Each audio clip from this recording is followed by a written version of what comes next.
मुख्यमंत्री देवेंद्र फडणवीसांनी सुप्रिया सुळे यांना आता टोला लगावलाय। सामाजिक प्रश्नांवर राजकीय पोळी भाजणं बंद करावं, मराठा समाजाचे प्रश्न का चिघळले हे त्यांनी स्वतःला विचारावं। त्यांच्या काळात त्यांनी एकही निर्णय घेतला नाही, मराठ्यांसंदर्भात विचार का केला नाही, तर फडणवीसांनी सुप्रिया सुळे यांना सवाल उपस्थित केला।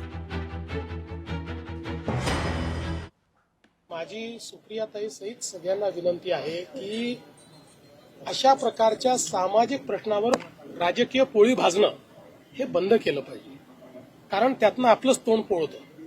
आणि दुसरं महत्वाचं लक्षात ठेवा की खरं तर हा त्यांनी स्वतःला विचारला पाहिजे प्रश्न की मराठा समाजाचे प्रश्न इतके का चिघळले आणि त्याच्यावर सोल्युशन काढलं कोणी?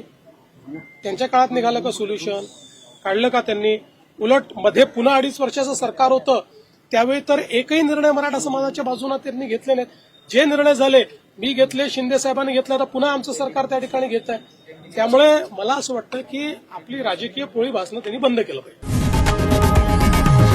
लोकशाही मराठी ऐका, पहा, जागरूक रहा।